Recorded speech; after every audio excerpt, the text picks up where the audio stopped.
Hello, I am Reverend Douglas Taylor, and I invite you again into Digging Deeper with Reverend Douglas. Each session, I respond to a question that has come to me from a member of the congregation or somebody who watches these episodes online. You can send me your questions at at dtaylor at uubinghamton.org. Today, I'm joined by Keenan Taylor, my son, who is also a published author, because that is pertinent to the question that has been brought to us today, which is more important, a deep truth or a good story? So, as somebody who works in fiction, you have a collection of short stories out in which you use fantasy as the vehicle to talk about stuff. What's the interplay between fiction and telling stories and deep truth?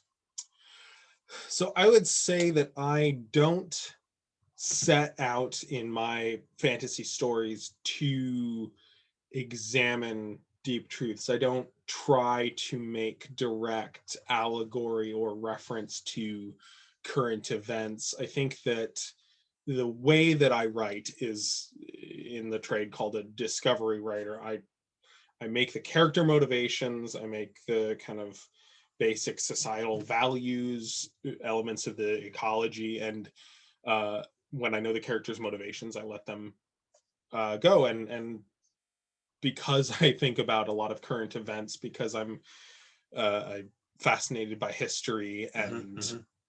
elements of sociology, social sciences, I think that I end up doing a lot of telling a good story to get at the deeper truths. And I think that's probably an element of what you get into with a lot of your sermons that Mhm. you want to unpack that a bit. Sure, with sermons, because a sermon is not fiction. A sermon is supposed to be a Mm-hmm. revelation of truth, but being able to share a story in the sermon is a useful way of getting in to a conversation. And so we can tell the story of the emperor's new clothes and how the emperor paraded through town, Mm-hmm. pretending, claiming to be fully clothed, but he was really not, and using that allegory Mm-hmm. to talk about the truth of something that's happening in the world around us.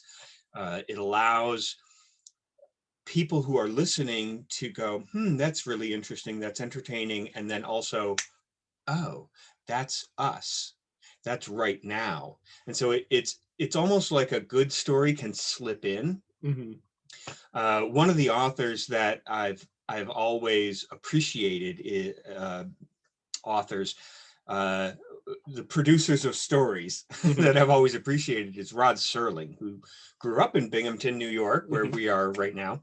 Um, but he wrote the Twilight episodes, and he would write a scenario. He was trying to reveal a deep truth. It's Mm-hmm. different from the discovery method of writing that you're talking about. He would come at it as, I want to talk about bigotry or racism or mob mentality, Mm-hmm. and he would frame it with aliens or with monsters, and would be able to slip things through the television shows uh, to get to folks.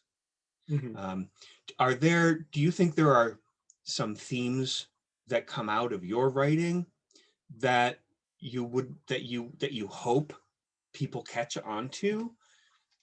Absolutely. One of the cultures in a number of the short stories that I've written in the novel I'm working on, the Conjureth, have, I think, I inadvertently came about to what if America was honest.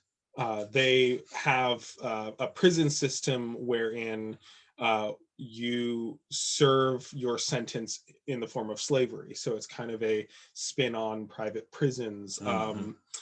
They have a republic that is a representative from each of the noble houses without the, similar to what happens to a lot of our politicians, where they are definitely in this upper class, but they pretend that anyone can do it in this culture. Mm. There's none of that pretense. So, So I think that again, a little challenge of the meritocracy idea, yeah, and the sense that of social classes. And in America, we think we don't have social classes. exactly. Okay.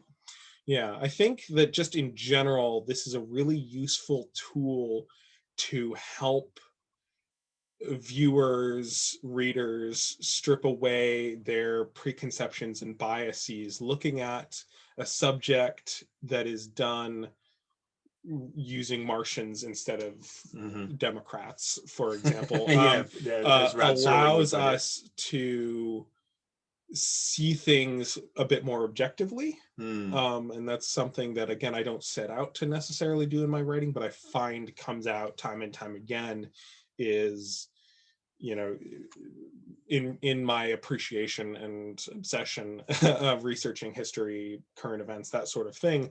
I think it often comes out that Yeah.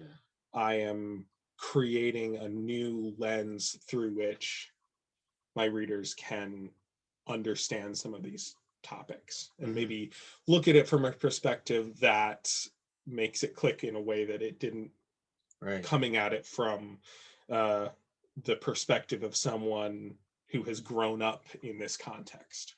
Right. Yeah, that's a real value, the making it click. A story can get into a way you're thinking in a Mm-hmm. way that just plain truth might not make it into your way of thinking. Which is more important, the deep truth or a good story? I think that they both serve, and that the truth has its way of coming out, and that a good story can help. Mm-hmm. This has been Digging Deeper with Reverend Douglas. Blessings upon you.